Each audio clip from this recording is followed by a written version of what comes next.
Olá, tudo bem? Eu sou a Camila. Sejam muito bem-vindos ao meu canal. Se você chegou até aqui, aproveita, se inscreve aqui, porque toda semana a gente tem conteúdo novo. E hoje eu trago a Débora de volta aqui para responder perguntas sobre o coronavírus. Quem não conhece a Débora, volta um vídeo atrás, porque eu fiz um vídeo muito legal do quadro Inspire e Vai com ela, onde ela conta toda a trajetória acadêmica dela. E a Débora fez mestrado, doutorado, pós-doutorado, e ela estudou patologia oral, patologia geral, e isso inclui as doenças infecto-contagiosas. Ela vai responder essas perguntas sob o ponto de vista científico. Ela vai responder perguntas que me mandaram, foram me mandadas no começo da quarentena sobre o coronavírus. Agora, tá entrando. Oi. Agora tá escutando. Todas essas perguntas foram feitas no início da quarentena. Eu adorei todas as perguntas, tá? Acho que a intenção é essa mesmo. A gente tem que usar o conhecimento para responder perguntas do cotidiano. Então, muito bom. Era isso que eu queria. Então, a primeira pergunta é: gostaria de saber se é verdade que o coronavírus apareceu por terem os chineses comido morcegos. O que a ciência sabe já conseguiu provar através de técnicas. Existe uma técnica que é uma técnica de sequenciamento genético. Toda a organização estrutural do vírus genética era muito similar, uma similaridade de 96% com um vírus, um coronavírus natural de um morcego que vive lá na China. No entanto, conforme os estudos foram avançando, o mercado de Wuhan, ele não comercializa morcegos. Investigadores, né, eles perceberam que todas as pessoas ali de Wuhan que tiveram o coronavírus, né, a Covid-19, eles tinham estado no mercado de Wuhan. Quando foram investigar outras espécies comercializadas ilegalmente no mercado de Wuhan, eles chegaram a uma espécie que é o pangolim. Então, também o vírus estava dentro dos pangolins comercializados no mercado de Wuhan, que ele tinha uma similaridade, até anotei aqui, de 85% a 92% com o vírus encontrado em humanos. Os estudos foram avançando. O coronavírus, ele tem umas espículas, né? Acho que todo mundo já viu a estrutura, ele é redondinho, tem umas espículas.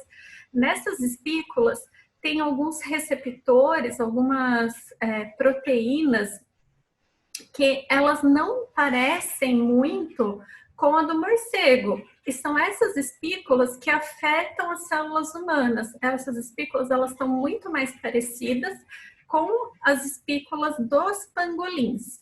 Então, acreditam que esse vírus tenha sido feito uma fusão genética, um quimerismo genético, provavelmente por alguma interação entre algum pangolim e os morcegos, e que surgiu, então, um vírus que é com uma similaridade muito grande com a do morcego, mas que é capaz de infectar humanos. Mas eles só não infectam se eles estiverem vivos? Sim. Esses animais? Eles vendem tudo vivo? Não, eles podem, porque no comércio lá de Wuhan, os animais ficam em gaiolas, né, e eles muitas vezes matam ali na hora para vender. O coronavírus pode ter sido criado em laboratório? A ciência já mostrou, os Estados Unidos já reconheceram que esse vírus não foi criado em laboratório, que se fala muito de uma forma leiga, né, e se espalham notícias fake news. Infelizmente, essas notícias elas se espalham muito mais rápido do que a informação científica. Para quem conhece de pesquisa, fica muito claro, olhando esses trabalhos científicos, que é muito diferente a estrutura de um vírus criado em laboratório e um vírus natural, né? O vírus entra pelo nariz, boca e olhos, e não pelo ouvido, por quê? As partículas de uma pessoa infectada, quando elas se dispersam em diferentes direções, diferentes tamanhos. Mas o mais natural é que as partículas se dispersem para frente e atinjam, né, pelo tamanho delas, atinjam essa região que está na linha de frente ali. Na verdade, olhos, nariz e boca são as principais formas de infecção para qualquer vírus, tá? Porque a mucosa da boca Aqui a nossa pele, ela tem uma barreira de proteção natural, né? Que são estruturas na pele que já fazem essa proteção. Mas a nossa mucosa do olho, do nariz e da boca, ela não tem algumas barreiras de proteção, tem menos barreiras de proteção e são mais fáceis de ser infectada. O ouvido está aqui na lateral, aqui para trás, então é simplesmente uma questão anatômica. Como se mede o coronavírus se os testes estão atrasados e não tem para todo mundo? Como sei se os números de infectados e mortes estão corretos? O que está sendo testado hoje, né? Todos os pacientes que têm sintomas, que vão até o hospital, que reportam esses sintomas. O teste é um teste muito confiável, muito preciso, é um teste que eu faço no laboratório para outras coisas e detecta a presença do vírus nesses pacientes que têm sintomas. Os pacientes assintomáticos ou sintomáticos leves que não procuram o hospital não estão sendo testados. Considerando a taxa de transmissão dele e a demora em tomar medidas de isolamento ou o não cumprimento de medidas de isolamento, a gente pode estimar que esse número seja muito maior. Qual é a diferença entre o teste para detectar coronavírus e o teste rápido? Existem 2 testes, isso está sendo toda vez divulgado. Tem o teste para detectar o vírus, que é esse que eu faço no laboratório, que é super específico. Ele detecta a presença do vírus por uma ligação de genética mesmo, né, de RNA e DNA ali, ele detecta e amplifica, então você consegue ver se esse paciente tem o vírus e o quanto que ele tem de vírus. Então, a gente consegue detectar a carga viral. Então, esse é um teste. E tem o teste, que é o teste rápido que falam, que é ele é um teste que detecta anticorpos contra o vírus. Ele detecta 2 tipos de anticorpos específicos para o vírus, né? Um é se teve infecção recente e o outro é se você teve uma infecção longa, né? Se você já está se recuperando e criando uma resposta imunológica contra o vírus. O grande problema desse teste rápido é que ele não é usado para identificar o vírus. E entre a pessoa apresentar os sintomas e começar a criar anticorpos, tem um período. Ele recomenda fazer o teste rápido para você detectar se você foi imunizado após 8 dias dos sintomas. Ou seja, um paciente que foi negativo para um teste rápido não significa que ele não teve contato com o vírus. Talvez ele já tenha tido, mas ele está nesse período que não consegue. Se ele foi positivo para esse teste rápido, ainda assim, como é uma doença nova, a gente não sabe por quanto tempo esses anticorpos vão permanecer no organismo do indivíduo, então nenhum pode ser considerado imune para sempre. E também ainda não se sabe se as pessoas podem ou não ser reinfectadas. Queria saber se a transmissão pelo ar é tão fácil quanto a transmissão por contato físico. Hoje a gente tem que pensar que toda forma de transmissão é uma forma de transmissão. Existe a forma de transmissão que é considerada de pessoa para pessoa, que a gente ainda não sabe como que isso acontece, mas acredito que seja na dispersão de gotículas ali.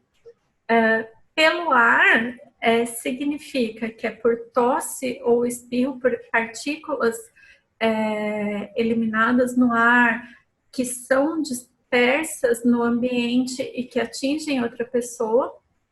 Então, essa transmissão pelo ar é nesse sentido. A transmissão por contato, né, aperto de mão, ou por contato com objetos contaminados. Então, essas são as formas de transmissão. Pelo ar, se você está a uma distância longe da pessoa infectada, e essa pessoa emite as partículas que vão chegar em você, as que chegarem, elas estão muito longe, então as que chegarem são partículas menores, com uma menor quantidade viral ali, talvez não ela pare nas nossas barreiras naturais, talvez não. Então, por isso que o distanciamento é importante.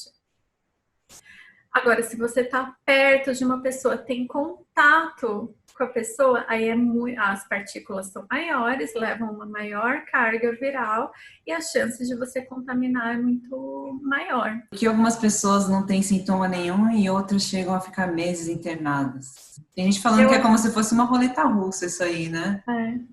Eu achei isso sensacional, porque a pessoa que fez essa pergunta, ela tem um espírito de cientista mesmo. Então, a gente tem que lembrar desses 3 fatores. Fatores imunológicos, carga viral e eventualmente fatores genéticos. Tem uma galera ali trabalhando no laboratório para responder essa pergunta. Parabéns pela pergunta, muito interessante. O que a gente sabe até agora, que a apresentação dos sintomas, não só dessa doença, como qualquer outra doença viral, ela depende de alguns fatores. Primeiro, fatores imunológicos próprios do indivíduo. Então, a gente já sabe hoje que alguns pacientes são mais suscetíveis a apresentar sintomas mais graves, como pacientes que já têm doenças de base, como diabetes, hipertensão, câncer. Então, tem alguns pacientes que tomam medicamentos imunossupressores, que tudo isso leva a um desbalanço ali no sistema imunológico e que você acaba ficando mais suscetível. O nosso organismo também tem uma barreira ali, que são as nossas células de defesa, que estão prontas para atacar. Se você tem algum problema nessas células de defesa, decorrente dessas doenças de base, você está mais suscetível. A carga viral, o quanto esse paciente tem de vírus disperso no organismo, isso também é muito importante. O que é mais interessante são alguns fatores genéticos que já estão sendo investigados que podem trazer ou não suscetibilidade. Alguns pacientes podem ter, isso está sendo investigado, algumas alterações genéticas já naturais, né, da nossa variabilidade genética. Esses fatores genéticos são muito mais difíceis de serem investigados, porque eles dependem do tipo de população que a gente está trabalhando. Essa aí foi minha tia que fez. A única pergunta séria é quanto tempo nós vamos ficar trancados dentro de casa aqui no Brasil, porque eu já estou muito mal, estou no meu limite. Tadinha. Ela mandou isso daí, acho que estava 15 dias. Oh, meu Deus! Bom, eu tenho um comentário muito importante para a gente fazer sobre isso, sobre ficar em casa. Eu sei que para algumas pessoas pode ser muito difícil. Profissionais da saúde, outros profissionais de áreas essenciais, eles estão precisando sair, precisam encontrar com pessoas potencialmente contaminadas, eles podem estar potencialmente contaminados. Quando eles voltam para casa, essas pessoas podem contaminar familiares. Se o único problema é você ficar em casa, se sinta privilegiado. Aproveitando, né, a deixa, uma opinião sua, você acha que o país está reabrindo muito cedo? De acordo com muitos estudos de projeções matemáticas, o Brasil ainda está no meio da pandemia, a gente está ainda numa fase que o número de casos está aumentando drasticamente todo dia. Flexibilização no isolamento, ela até foi estudada, né? Eles estudam a quantidade de leitos, tem alguns critérios para flexibilização, mas eu acredito que, de um modo geral, ela está sendo precipitada, porque o ideal para a gente controlar essa flexibilização era a gente ter a testagem em massa. E o Brasil não está com condições de fazer essa testagem em massa para todas as pessoas. Eu vi que as pessoas tinham liberado o comércio, liberado shoppings, e eu olhei para um ônibus, eu vi aquele ônibus lotado, relatos de shoppings lotados, de festas, isso me assustou. Eu não sei se a gente está preparado para sair. Você precisa programar a sua saída, colocar a máscara, saber colocar, saber tirar a máscara. Eu quero bater o martelo que sim, eu acho que a flexibilização por conta de tudo isso, ela está sendo precipitada. Tem uma coisa muito importante que tem que ser lembrado, é que existe uma pressão muito grande por conta da economia para a reabertura. Então, as pessoas têm que se lembrar disso também. Não é porque não está reabrindo porque acabou o vírus. Não tem nem vacina. Então, não é assim vida normal. Não vai ser vida normal. Então, Não, e você lembrou muito bem essa questão de reabrir, de criar todas essas categorias que foram estudadas, número de leitos, pessoas infectadas, tudo isso foi para a gente tentar melhorar um pouco a economia, que a gente vai sofrer por conta da economia também, e a gente tem que ter consciência disso, tem que ter consciência que muitas pessoas perderam emprego. Essa flexibilização, né, para a economia seria confiando que as pessoas teriam mais parcimônia na hora de sair, eu acho. A gente tem que pensar de maneira pessoal. Você quer se expor? Você quer ver a sua família se expondo e saindo? Não é melhor orientar essas pessoas? Porque é uma pessoa da sua família, do seu convívio, que pode vir a falecer. Ela não é um número de leito, ela é uma pessoa, né? Como a gente teve muita pergunta com respostas grandes, que precisavam ser mais desenvolvidas, resolvi dividir esse vídeo em 2. Aguardem o próximo vídeo, que a segunda parte vem aí. Aproveita e dá um like aqui no nosso canal. E aguardo vocês no próximo vídeo. Tchau!